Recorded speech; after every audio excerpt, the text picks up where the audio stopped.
एक चौथी कहानी जो आप में से कई लोगों की होगी। मेरा एक स्टूडेंट है, सिविल सर्वेंट है, सीनियर लेवल पे है, करीब 40 साल का है। उसने आज तक शादी नहीं की। क्या उसकी शादी करने की इच्छा नहीं थी? पूरी इच्छा थी।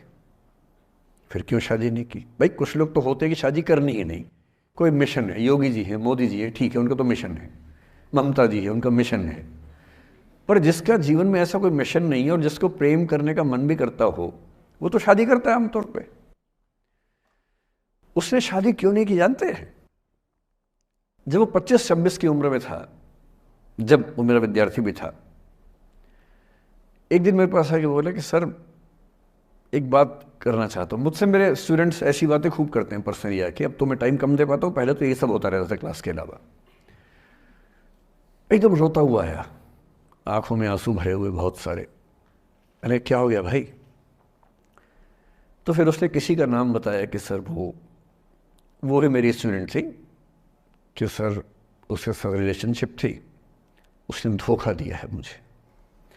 अच्छा, धोखा देने वाली कहानियाँ मुझे बहुत अपील नहीं करती। मेरा मानना है कि दोनों पक्षों की गलतियाँ होती हैं।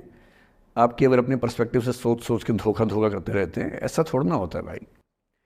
कुछ तो मजबूरियाँ रही होंगी, कोई यूं ही बेवफा नहीं होता, कुछ तो वजह होगी ना। आप थोड़ा उसकी वजह, उसका भी तो, उसकी कहानी भी तो सुनिए। और मैं जब जब दोनों कहानियाँ सुनता हूँ मुझे लगता है कि मामला ग्रे है। आप किसी एक पे उंगली उठा ही नहीं सकते कि इसने ऐसा किया। दोनों की गलतियाँ होती हैं, ऐसा थोड़ा ना कि एक की होती है।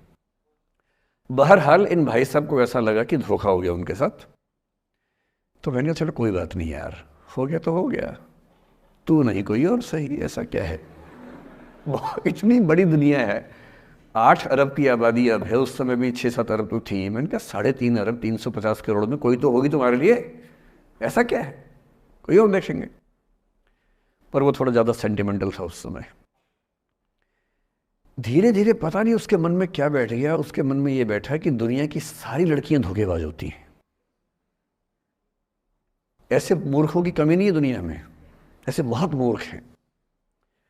दर्शन की दुनिया में इसे अवैध सामान्यीकरण कहते हैं, इलिसिट जनरलाइजेशन। इसका मतलब बहुत छोटे सैंपल के बेस पे ये समझ लेना कि ये थियरी पूरे ब्रह्मांड पर लागू होती है। एक लड़की ने धोखा दिया, मान लीजिए धोखा दिया, धोखा इसने दिया कि उसने दिया कि किसी ने दिया, जो भी कहानी हो, एक सैंपल से ये मान लेना कि सब ऐसे होते हैं। और उसके बाद से उसने कम से कम 10 बार कोशिश की, 10 लोगों से मिला, बातचीत की शादी के लिए। डेटिंग तो क्या करेगा 40 की उम्र में, लेकिन हाँ बातचीत करके देखा कि शायद रुचियाँ मिल जाएं, स्वभाव मिल जाए तो शादी के बारे में सोचें। हर बार 3-4-5 मीटिंग के बाद वापस हट जाता है। अब तो मैंने पूछना बंद कर दिया है। जब तक मैं पूछता था बोलता था कि सर 3-4 मीटिंग के बाद लगता है कि ये भी वैसी ही है। मैंने कहा भूल जाओ भाई, उससे भूल जाओ, बात खत्म हो गई। उसके बच्चे घूम रहे हैं आजकल स्कूल में, अब तुम कम से कम शादी तो कर लो। वो भाई साहब आज तक अकेले हैं, और अब तो बाज़ार में मूल्य भी कम हो गया उनका, अब विकल्प भी ज़्यादा नहीं मिलते हैं। अब जो विकल्प मिल रहे हैं वहाँ उसकी रुचि और कम हो गई है। तो पूरी संभावना है कि वो जीवन अकेले ही गुजरेगा अब उसका। एक अंतिम एग्जाम्पल देके फिर मैं निष्कर्ष की तरफ बढ़ूंगा। मैं एक आईएएस ऑफिसर को जानता हूँ, 2 आईपीएस को जानता हूँ, बहुत योग्य लोग, देश के सबसे अच्छे संस्थाओं से पढ़े हुए लोग, प्रॉपर आईएएस प्रॉपर आईपीएस में नौकरी करने वाले लोग, और इन तीनों ने अपना जीवन समाप्त कर लिया नौकरी में रहते हुए। क्यों? क्योंकि नौकरी और घरेलू जो दुविधाएं थी उनको झेल नहीं पा रहे थे, ना झेल पा रहे थे, ना भूल पा रहे थे। लेट गो नहीं कर पाए तो गिव अप कर दिया। और इसलिए मुझे अक्सर लगता है कि जितनी चीज़ें हम सिखाते हैं बच्चों को, हिस्ट्री, इकोनॉमिक्स, लिटरेचर, वो सब ठीक है, उनका भी महत्व है। शायद उससे ज़्यादा महत्व इस चीज़ का है कि ये समझें कि अपने इमोशंस को कैसे मैनेज करना है।